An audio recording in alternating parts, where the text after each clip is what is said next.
ብዙ ጊዜ ብዙ ተማሪዎች ዩኒቨርሲቲ ላይ ባነበቡት ልክ ወይም ደግሞ ለፈተና በተዘጋጁበት ልክ የፈተና ውጤታቸው በዛ ልክ ሳይመጣ ይስተዋላል። ይህ የሚሆንበት ምክንያት ዩኒቨርሲቲዎች የሚከተሉትን ፈተና አወጣጥ ማለትም ከዚህ ዓመታት በፊት ይወጣባቸው የነበሩ ቦታዎችን ባለማወቃቸው ይህ ስህተት ሲስተዋል ይታያል።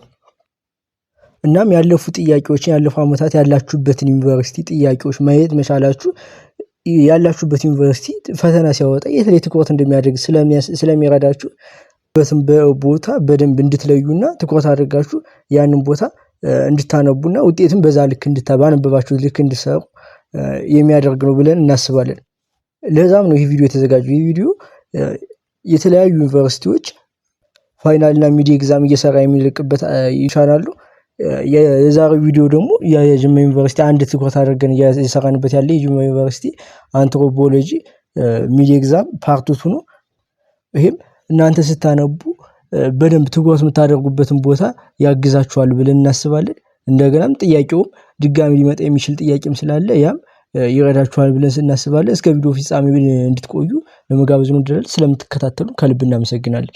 ጥያቄ Professor Gabriel Yenso and Mr. Lally Labuku have observed the practice of Hama and Bena people of the Omo River Valley, perpetrating to manage the traditional of killing children if they start teasing from the upper part, citing that such an infant will be bring curse and cast for on the community. In the course of this study, Gabriel Lally should ኤምፕሎይስ ምንድነው ጥያቄው እያለን ያለው ፕሮፌሰር ገብሬና ይንጾና ሚስተር ላሊ የተባሉ ግለሰቦች ኦሞ ሪቨር ላይ የሚካሄድ በሚንጂ የተባለ ስርዓት ወይም ደግሞ ባህላዊ ትራዲሽን ጥናት ላይ ያደረጉ ነው። ይሄ ጥናት ሚንጂ ምንድነው? ህፃናት ሲወለዱ ቲዚንግ ወይ ደግሞ ጥርስ አብቅለው ከተወለዱ ይሄ በማህበረሰቡ ዘንድ መጥፎ እርግማን ወይም ደግሞ ጉዳት ያመጣል ብሎ ስለሚያስቡ እነዚህን እንትኖች ያስወግዷቸዋል ልጆችም ማለት ነው። በኢንፋንትናጅ ገና እንደተወለዱ ይሄ ገብሬና ላሊ ይሄን እንትን ለማጥናት የትኛውን የጥናት ዘርፍ ይሄን ልምምድ ማለት ነው ይሄን ባህሉን ሚንጂን የሚተባለውን ለማጥናት የትኛውን ቢከተሉ ነው የሚለው ኤትኖሎጂ፣ ቢ ኢትኖግራፊ፣ ሲ ፊልድ ወርክ ይላሉ። ሁሉንም ከኤስከሲ ያሉትን ቢከተሉ ለነሱ አሪፍ ነው። ምክንያቱም ኢትኖሎጂ የሚለው ከሌሎች ማህበረሰቦች ጋር ኮምፓራቲቭ እያደረጉ ማለትም ሌላሽ ማህበረሰብ የሚከተሉ ካሉ ከነሱ ጋር ያነጻጸሩ እንትን ቢያዩት የተለየ ግልጽ ይሆንላቸዋል ማለት ነው። ኢትኖግራፊ ደግሞ ዲስክሪፕቲቭ ማለት ነው። ይሄ በደንብ የተገለጸ በጥናቱ በደንብ ገለጽ የተደረገበት ሲሆን ኢንተርፕሬሽኑ ምንም አሪፍ ሲሆን ኢትኖግራፊ ይሆናል። ስለዚህ ኢትኖግራፊም ትክክለኛ መልስ ይሆናል ማለት ነው። ፊልድ ወርክ ማለት ደግሞ ኦብዘርቭ ደግሞ እያለ ነው አይደል? ስለዚህ ወጣው ማየት ስላለባችሁ ኦብዘርቭ ማድረግ አለባችሁ። ስለዚህ ፊልድ ወርክ ትክክለኛ መልስ ይሆናል። ስለዚህ ትክክለኛ የሚሆነው ሐሳብ ትክክለኛ አጠቃላይ ሁሉም ሶስቱም ትክክለኛ ስለሆኑ ዲ ኦል ትክክለኛ መልስ ይሆናል ማለት ነው። ለስድስተኛ ጥያቄ። ሰባተኛ ጥያቄ which one is wrong? ትክክል ያልሆነው የትኛው ነው? ኤ biological determinism is the idea that physical traits were somehow linked to behavior. B cultural is full range of learned human behavior. C cultural symbol often changed over time. D what anthropologists argue that cultural behavior is directly related to genetics. ሰባተኛ ጥያቄ ትክክለኛ ያልሆነው የሚሆንልን ዲ አንትሮፖሎጂ argues that ካልቸራል ቢሄቪየርስ ዳይሬክትሊ ሪሌትድ ቱ ጄኔቲክስ ነው። ጄኔቲክስ ጋር ካልቸራል ወይም ደግሞ ከባህል በእኛ ባህላዊ ፕራክቲስ የምናደርገው ነገር ከጄኔቲክስ ጋር ወይም ደግሞ ከእናት ከአባታችን ከምንወርሰው ዘር ጋር ወይም ደግሞ ጄኔቲክስ ጋር የሚያገናኘው ምንም አይነት ነገር የለም። ነገር ግን ጥያቄው ላይ ያገናኘዋል እያለ ስለሆነ ትክክለኛ አረፍተ ነገር አይሆንም ማለት ነው። ስለዚህ ሌሎችን እንያቸው። ኤ ባዮሎጂካል ዲተርሚኒዝም ኢዝ አይዲያ ዛት ፊዚካል ትሬትስ ዌር somehow linked to behavior. ቢኤ ትክክለኛ እንትን ነው አረፍተ ነገር ነው። መልስ ደግሞ አይሆንም ትክክለኛ አረፍተ ነገር ስለሆነ ምክንያቱም biological determinism is the idea that physical trait were somehow linked to behavior የሚለው ትክክለኛ አረፍተ ነገር ነው። ምንድነው biological trait የሚለው? biological determinism ምንድነው የሚለው? የኛ ፊዚካል ትሬታችን ፊዚካል ትሬት ማለት ጄኔቲክሳችን ከቢሄቪየራችን ጋር ሊንክድ የሆነ ነው ወይም ደግሞ ጄኔቲክሳችን ያለን ጄኔቲክስ ኢንተለጀንስ እንድንሆን ጎበዝ እንድንሆን እውቀት የምናስብበት መንገድ ምናምን ይሄ አፌክት ያደርገዋል ወይም ደግሞ ሊንክድ የሆኑ ናቸው ሁለቱ ነገሮች። ይሄ ትክክለኛ ሀሳብ ሰው ካልቸር ኢዝ ፉል ሬንጅ ለርንድ ሁማን ቢሄቪየር ፓተርን። ይሄም ትክክለኛ ሀሳብ ነው። ካልቸር ባህል የምንለው ነገር ተምረ ሁሉንም ነገር ከካልቸር ባህል ላይ ሁሉንም ነገር ተምረ ነው እንጂ ከጄኔቲክስ የወረስ ምንም አይነት ነገር ስለሌለ ቢም ትክክለኛ ሀሳብ ነው።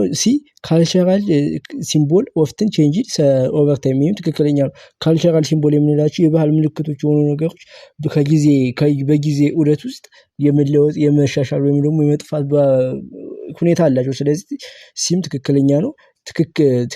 ትክክለኛ ያልሆነ አረፍተ ነገር መልስ የሚሆንልን ዲ ይሆናል ማለት ነው። 8ኛ ጥያቄ ብላንክ ሪፈርስ ዘ ፕሮሰስ ኤንድ ግራጁዋል ቼንጅ ኢን ስፒሺስ ኦቨር ታይም። ኤ ቫሪዬሽን፣ ቢ ኢቮሉሽን፣ ሲ ሴሌክሽን፣ ዲ ነን። ይሄ ቀላል ነው። የግራጁዋል ቼንጅ ወይም ደግሞ በጊዜ ዑደት ውስጥ የሚታይ ለውጥ የሚነግረን ወይም ደግሞ ይሄ ሪፈር የሚያደርግልን ኢቮሉሽን ነው። ኢቮሉሽን ዝግመተ ለውጥ ነው የሚባለው። በጊዜው ሂደት ውስጥ ነገሮች ቀስ በቀስ የሚያሳዩት ለውጥ ግራጁዋል ቼንጅ ኢቮሉሽን በመባል ይጠራል። ስለዚህ 8ኛ ጥያቄ ትክክለኛ መልስ የሚሆንልን ኢቮሉሽን ነው። ኤ ቫሪዬሽን ማለት ቫሪዬሽን የሚያመላክትልን በተመሳሳይ ስፒሺስ ውስጥ ወይም ደግሞ በዝርያ ውስጥ ያሉ ሰዎች ጄኔቲካቸው ወይም ደግሞ እንትናቸው በሆነ ጄኔቲካቸው በተለየ አንድ ነገራቸው የተለየ ሲሆን ከማህበረሰቡ የተለየ ነገር ሲሆን ወይም ደግሞ የተለየ ስፒሺስ እንትን እያሉ ሲመጡ ይሄ ከጄኔቲክ አንፃር ቫሪዬሽን ይባላል። ሴሌክሽን ደግሞ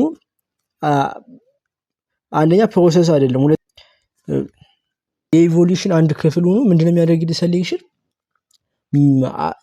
ለእንትኑ ለኢንቫይሮንመንት ወይም ደግሞ ላለው ቼንጅ ራሳቸውን ፊት አድርገው መቀጠል የሚችሉትን እነሱ ሴሌክሽን ይሄንን ያጠናልን ማለት ነው ሴሌክሽን። ስለዚህ 8ኛ ጥያቄ ትክክለኛ መልስ የሚሆነው ኢቮሉሽን ነው ማለት ነው። 9ኛ ጥያቄ the new people are known to practice marking through sacrification scarce and dotted pattern in social anthropological this practice represent።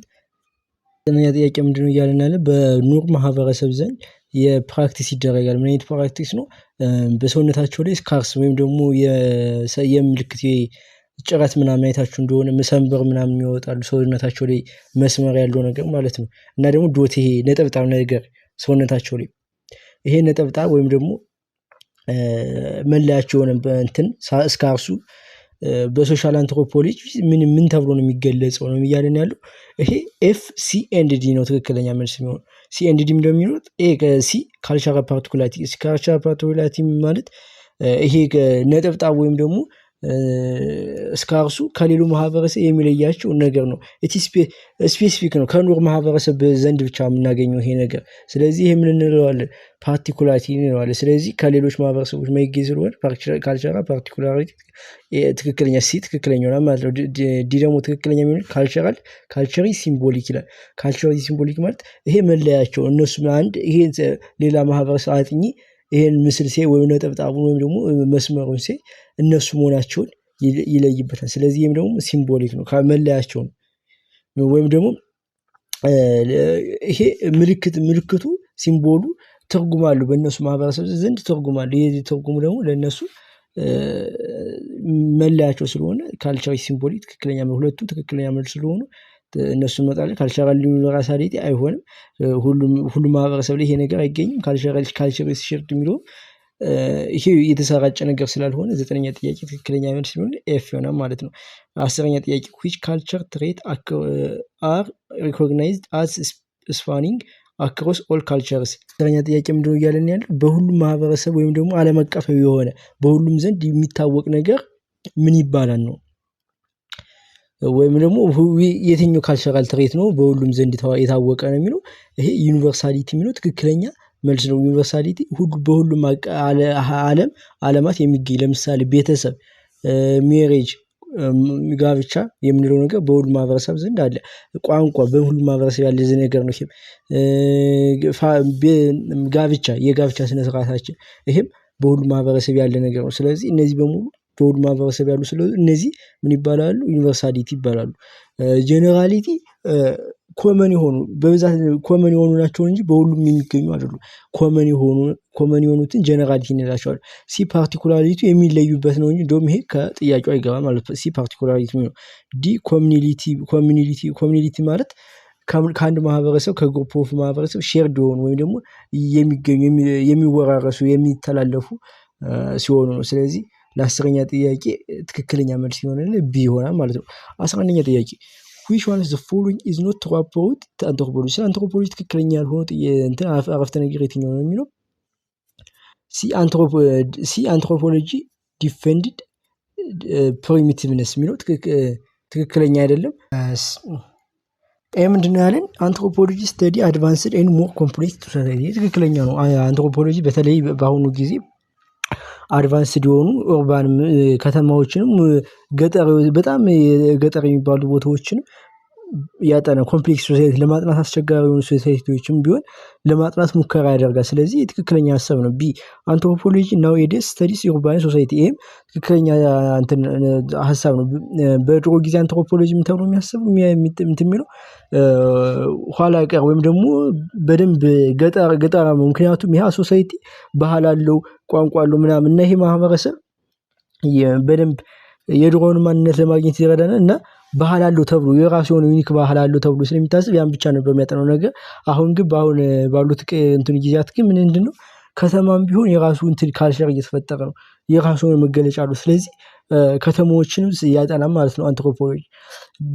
ሲ አንትሮፖሎጂ ዲፌንድ ፕሪሚቲቭነስ ይሄ ደግሞ ምንድነው እያለን ያለው? አንትሮፖሎጂ ፕሪሚቲቭነስ ወይም ደግሞ ኋላ ቀር የሚለውን ሀሳብ ይደግፋል ወይም ደግሞ ይቆማል። ለዛ ለእንትን ጠበቃ እንደመቆም ማለት ነው ለፕሪሚቲቭነስ። ይሄን ግን አያደርግም። አንትሮፖሎጂ ኋላ ቀር ሀሳቦችን ኋላ ቀር በማለት አያምንም። አንትሮፖሎጂ ካልቸራል ሪላቲቪዝም ላይ እንዳያችሁት አንትሮፖሎጂ ካልቸሮችን ጀጅ የሚያደርገው በራሳቸው ባላቸው ቫልዩ ነው እንጂ በእዞት በመጣው እውቀት አይደለም፣ ወይም ደግሞ በሌሎች እንትኖች ማህበረሰቦች ባለው እውቀት አይደለም። ስለዚህ እሺ ዲፌንድ ፕሪሚቲቭነስ የሚለው ትክክለኛ ያልሆነ ሀሳብ ይሆናል ማለት ነው። 12ኛ ጥያቄ ካልቸር ኮንሲስት ኦል ማቴሪያል ኤንድ ናን ማቴሪያል ኮምፖነንት ማን ሜድ አይዲያ አክቲቪቲስ ኤንድ ኢትስ ዌዘር ትራዲሽናል ኦር ኮንቴምፖራሪ ዚስ ኢምፕላይስ ዛት። ይሄ ቀላል ነው ቢ ነው የሚሆነው። ምክንያቱም ሁሉንም ጠቅሎ ወይም ደግሞ ቢሊፎችን ማቴሪያልም ነን ማቴሪያል የሚሆኑ ሀሳቦች ከያዘልን ይህ የሚገልጽልን ምንድነው? ካልቸር ኢዝ ኦል ኢንኮምፓሲንግ ወይም ደግሞ ቢ ትክክለኛ መልስ ይሆናልና ማለት ነው። ስለዚህ 12ኛ ጥያቄ ካልቸር ኢዝ ኦል ኢንኮምፓሲንግ የሚለው ሁሉንም አካቶ የሚይዝልን ቢሊፎች ወይም ደግሞ ነን ማቴሪያል የሆኑ ነገሮችን እና ማቴሪያል የሆኑ ነገሮችን ሀሳቦችን የሚይዝልን ካልቸር ኢዝ ኦል ኢንኮምፓሲንግ የሚለው ትክክለኛ መልስ ይሆናል ማለት ነው። 13ኛ ጥያቄ ዘነን ፖርቴብል ማቴሪያልስ ሪሜንስ ሜድ ኤንድ ዩዝድ ባይ ፒፕል ኦፍ the past is known as A futures, B artifact, C ecofact, D all። በቀድሞ ማህበረሰብ ዘንድ ሲጠቀሙባቸው የነበሩ ነን ፖርቴብል ወይም ደግሞ ሊንቀሳቀሱ የማይችሉ እቃዎች በቀድሞ ማህበረሰብ ዘንድ ሲጠቀሙበት የነበረ ተንቀሳቃሽ የሆኑ ቁሶች ምንድነው ስማቸው ነው እየተባለ ያለው። ይሄ ትክክለኛ መልስ ፊውቸር የሚል ትክክለኛ መልስ ይሆናል። ኢፊሸርስ ማለት የማይንቀሳቀሱ ለምሳሌ ቤት፣ ሐውልት እነዚህ ፊውቸርስ ናቸው። የማይንቀሳቀሱ የቀድሞ ማህበረሰብ ሲጠቀምባቸው የነበሩ ቅርሶች ወይም ደግሞ መገልገያዎች ማለት ነው። አርቲፋክት ማለት ደግሞ ለሚንቀሳቀሱ ፖርቴብል የሆኑ ቡኮች ሊሆን ይችላል፣ ግጥሞች ወይም ደግሞ መጽሔቶች፣ እነዚህ በሙሉ ፊውቸር ናቸው። ኢኮፋክት ማለት ደግሞ ቅሪተ አካል፣ ተፈጥሯዊ ቅሪተ አካል ኢኮፋክት ይባላል ማለት ነው። ስለዚህ ላይ የማይንቀሳቀሱ የቀድሞ ማህበረሰብ ሲጠቀምባቸው የነበሩ ቁሶች በሙሉ ፊውቸር ላይ የሚካተቱልን። የዛሬው ቪዲዮ በዚህ ጨርሰናል። በቀጣይ በፓርት 3 በመጨረሻው ፓርት የምንመጣ ይሆናል። ይሄን ቻናል ሰብስክራይብ በማድረግ የተለያዩ ጥያቄዎችን ፋይናል እና ሚድ ኤግዛም ያላችሁበትን ዩኒቨርሲቲ በቀላሉ እንድታገኙ ለማሳሰብ እንወዳለን። ስለምትከታተሉ ከልብ እናመሰግናለን።